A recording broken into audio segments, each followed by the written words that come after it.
आदरणीय शर्मा जी, आप मुझे पहली बार सुनेंगे। मैं इस देश का बहुत बड़ा कवि हूं और बहुत बढ़िया कवि हूं। डॉक्टर साहब, आपको मैं इसलिए प्रणाम करता हूं कि आपने 55,000 सोनी गोदों को किलकारियों से भर दिया है। इसलिए मैं आपको प्रणाम करता हूं और ईश्वर से प्रार्थना करता हूं कि इसकी संख्या और दिनों दिन बढ़ती रहे। बाबा, ये तो गनीमत है कि उदयपुर से हैं। अगर बिहार में होते तो ये संख्या बहुत पहले पार कर दिया होता है। आप में लैब की भी जरूरत नहीं पड़ती। आप गलत समझ रहे हैं। हम बिहारी हैं लेकिन बेवकूफ नहीं हैं।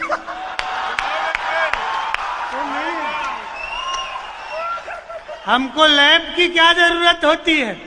हमको सगी पत्नी से सगा पुत्र प्राप्त है। सगी पत्नी से। ये मुंह देख के समझ रहे हैं। हाँ। हमारे मुंह पे मत जाइए।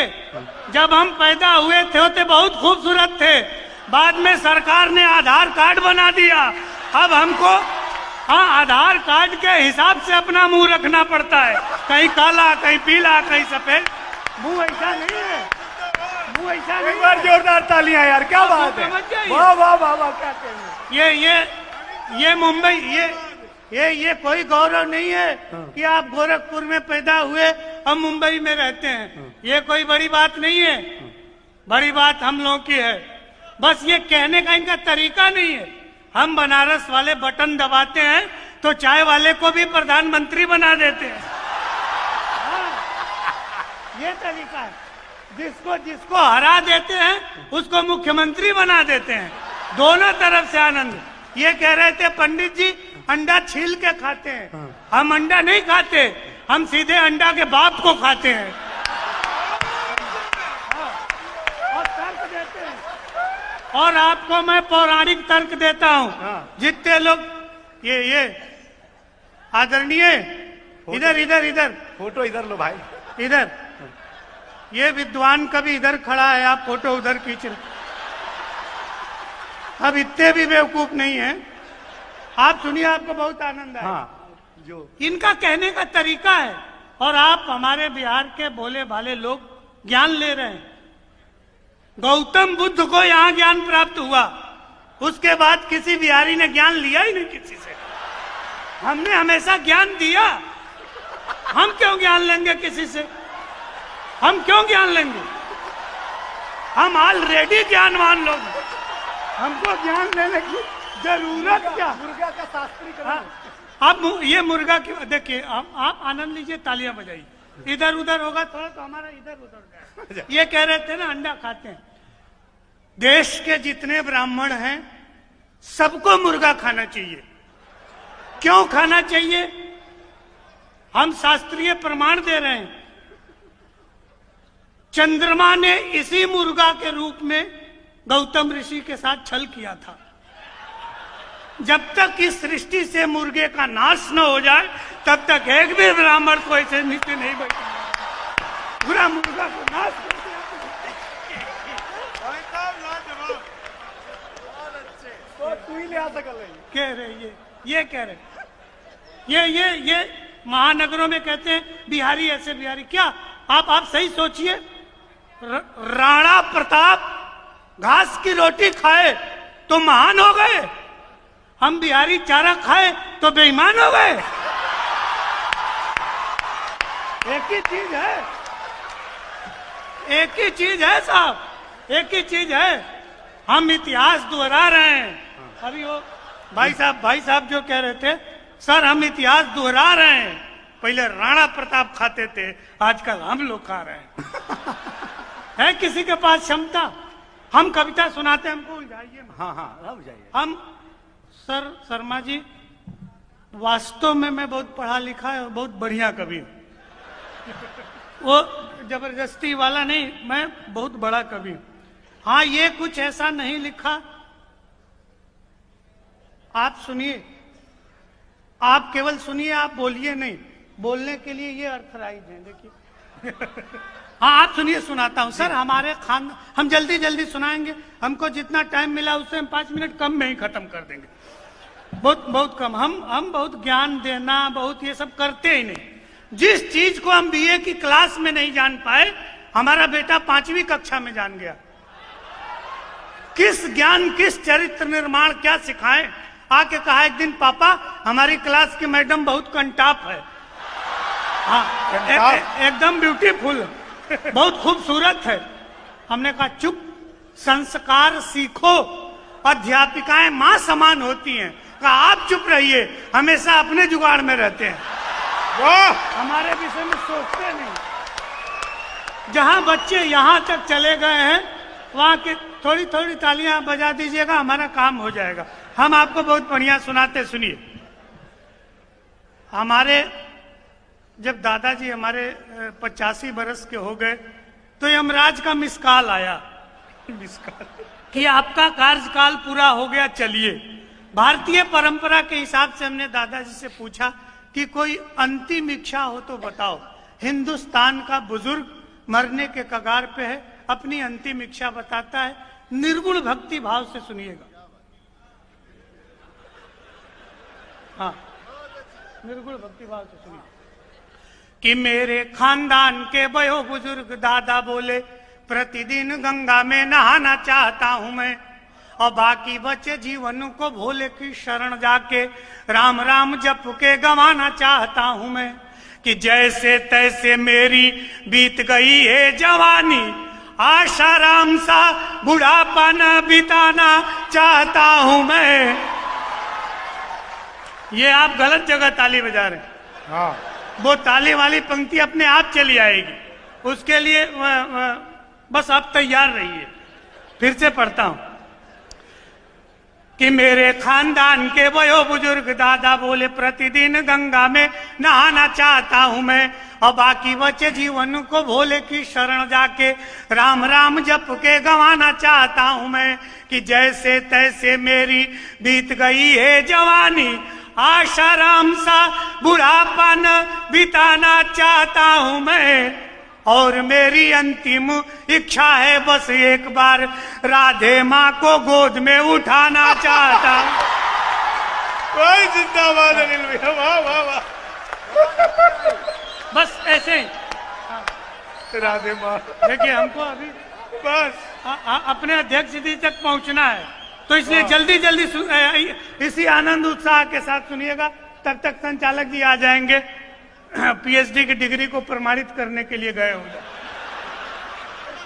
हाँ आ जाएंगे, तब तक वो आ जाएंगे। एक छंद और सुनिए। टेलीविजन खरीदा गया और बाबूजी गांव में टीवी देखने बैठे। हमारे गांव में 1985 के बाद बिजली आई। हम एक हाथ से आपके समक्ष रखते हैं, मृत्यु से कैसे हाथ उत्पन्न होता है। हम बात करेंगे मृत्यु की और आपको हंसी आएगी। टेलीविजन खरीदा गया, बाबूजी टीवी देखने बैठ गए। सुनिए जी बाबू, थोड़ी सी तालियां आप भी बजाइएगा। हाँ। ये पीछे कैसे बैठे हैं, जैसे नरेगा के मजदूर बैठे हुए हो। मजदूरी खत्म होगी, वापस चले जाएंगे। तो थोड़ा सा एकदम उत्साह के साथ सुनिएगा। हाँ क्या बात है। कि नया नया टीवी जब घर में खरीदा गया, हाथ में रिमोट ले पसर गए बाबूजी। आप हमारे शब्दों से जुड़िएगा। हाँ, आपको आनंद आएगा। हाँ, पसर गए। बैठने और पसरने में अंतर है। सर आप जैसे बैठे हैं इसको बैठना बोलते हैं, हमारे जेमिनी साहब जैसे बैठे हैं इसको पसरना बोलते हैं। ये शब्दों का खेल है, इसमें आप आनंद लीजिए। हाँ। कि नया टीवी जब घर में खरीदा गया, हाथ में रिमोट ले पसर गए बाबूजी। और 4 बजे भोर से ही धर्म की बात सुन आस्था की नदी में उतर गए बाबूजी। कि वसन विहीन तन तरुणी को देख केश रंगवा कर संवर गए बाबूजी। टीवी देखने की चक्कर में ब्लड प्रेशर बढ़ा तो गुजर गए बाबूजी। बहुत अच्छा, क्या गुजारा बाबूजी को। ये हमारे अध्यक्ष जी कह रहे हैं बहुत अच्छे। ये हम कवियों का, शर्मा जी आत्मीय प्रेम होता है। हम कह रहे हैं गुजर गए बाबूजी, ये कह रहे हैं बहुत अच्छे, ये हमारा आपस का प्रेम होता है। हाँ, एक और बढ़िया सा छंद सुनाते हैं। आप बहुत बढ़िया सुन रहे हैं, इसलिए देखिए आपको एक चीज और मैं बता दूं, जितने लोग जहां खड़े हैं वो ऐसे खड़े होकर सुने।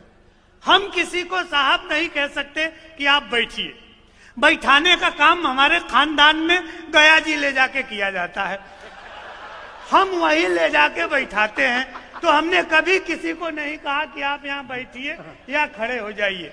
आप धार्मिक भाव से हमको सुनिए। ये दिल्ली वाले बड़े कवि, भोपाल वाले साहब, ये दिनेश बावरा जी मुंबई से बहुत बड़े कवि, ये आपके किसी काम नहीं आएंगे। लेकिन जब भी आप काशी घाट किनारे आइएगा तो हम हमेशा आपके काम आएंगे।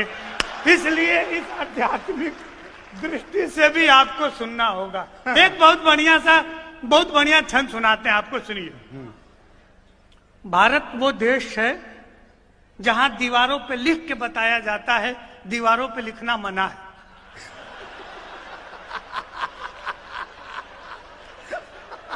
अध्याय समाप्त हुआ।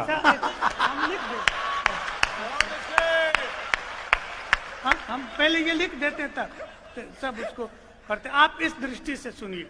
हम आपको हिंदुस्तान का सर्वश्रेष्ठ श्रोता मान के सुना रहे हैं। आप मुझे ब्रह्मांड का सबसे महान कवि मान के सुनिए। हाँ, आपको एक देशभक्ति सुनाते हैं। हाँ। देशभक्ति भी हास्य में हो सकती है, बहुत ज्यादा हड़काने की जरूरत नहीं है कि एकदम मतलब उतनी की जरूरत ही नहीं है। हाँ। आप सुनिए, ये अपना पड़ोसी मुल्क चाइना और अपना प्रदेश बिहार, आप देखिए हमेशा अखबारों में छपता है चाइना है अपनी दृष्टि गड़ाए हुए डोकलाम के प्रति, सिक्किम के प्रति, यहाँ वहां कुदृष्टि गड़ाए हुए। आप आज के भौतिकवादी युग में किसी भी चीज को गंभीरता से सोच लीजिए, फिर आपको आनंद आ जाएगा। चीन दृष्टि गड़ाए हुए है, जिसकी खुद की आंख इतनी खुद नहीं दिखाई देती, खुद वो डोकलाम के प्रति अपनी दृष्टि गड़ाए हुए हैं। चाइना का नेशनल वीर जिसकी हाइट 4 फीट 3 इंच, इससे बड़ा कोई वीर चाइना में पैदा ही नहीं हुआ। गलती से कोई 5 फीट 7 इंच का मिल जाए तो समझिए बिहार के ऋषि महर्षि तीर्थ यात्रा पे चाइना गए हुए थे। हो नहीं सकते।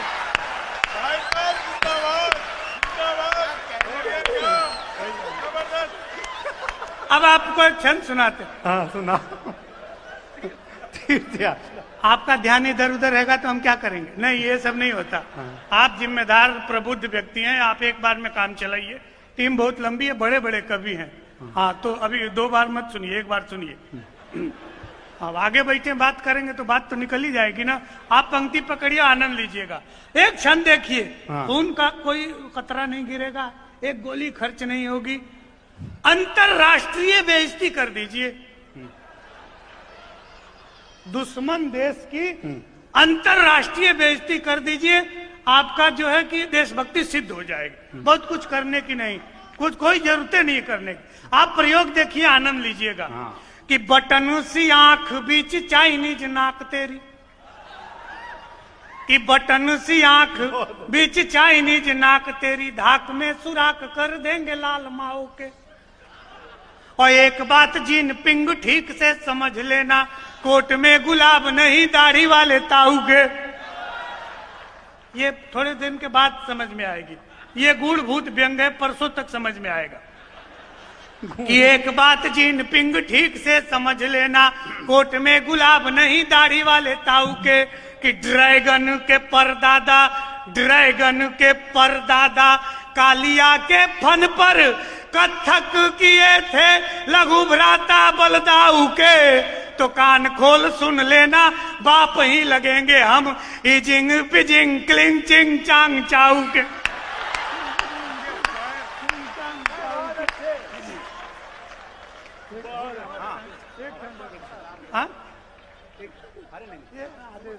एक छंद और सुन लीजिए हमारा, एक छंद और सुना दे रहे हैं, हमारा कार्यकाल समाप्त हो रहा है। जब हम पहली बार विदेश गए तो एक शेख साहब कहे, सर ये एक प्रयोग देखिए हमारा। आपने बहुत बड़े बड़े हास्य कवियों को सुना होगा, लेकिन हमसे बड़े हास्य कवि को नहीं सुने होंगे। अच्छा, अब हम अपने विषय में ना कहेंगे तो ये थोड़े कहेंगे, इसलिए कहना पड़ता है। सुनिए, वास्तव में पढ़ा लिखा कवि जो मैं हूं, आप एक प्रयोग देखिए और आनंद लीजिएगा। बड़े लोगों को बताना पड़ता है, इसे समझाना पड़ता है। जब हम पहली बार विदेश गए तो एक शेख साहब का, पंडित जी शराब पे सुनाइए। हमको लगा हम ही से क्यों कह रहा है शराब पे सुनाइए। हम कहे शराब में नशा है, तो कहे तुमको कैसे पता है। अच्छा, न सुना है तो पूरा काव्य तो धर्म आड़े आ जाता है। हमारा प्रयोग देखिए और आनंद लीजिएगा। सौंदर्य बोध नाले में भी है, बस दृष्टि सुअर की चाहिए, वहां भी सुंदरता है, देखने का तरीका होना चाहिए। आप एक प्रयोग देखिए, एक सुंदर सी नायिका गांव में खेतों से गुजरती है और गांव का सौंदर्य बोध जग जाता है। हाँ। पूरा प्रकृति नायिका का अनुगामी हो जाता है। श्रृंगार से हाथ कैसे आता है कि गोरी गोरी गोरी पगडंडी से जो गुजरी तो, कि गोरी गोरी गोरी पगडंडी से जो गुजरी तो, हरा भरा खेत खड़ा ख्वाब देखने लगा। वाह, कि गोरी गोरी गोरी पगडंडी से जो गुजरी तो, हरा भरा खेत खड़ा ख्वाब देखने लगा। और रूप देख धूप को भी आ गया पसीना, बूढ़ा बरगद आंखें बेहिसाब सेकने लगा। कि ज्वार, बूढ़ा बरगद आंखें बेहिसाब सेकने लगा। कि ज्वार बाजरों ने झुक झुक हेलो हाय कहा, हर हर रास्ता जनाब छेकने लगा। अब पोखरे में पांव को पखारा जब उसने तो, ट्यूबवेल गांव का शराब फेंकने लगा। मजा आया ना? तो वीडियो को लाइक कर देना, कमेंट कर देना, अपने दोस्तों के साथ शेयर कर लेना, साथ में हमारी बातें पेज को लाइक करके फॉलो जरूर कर लेना।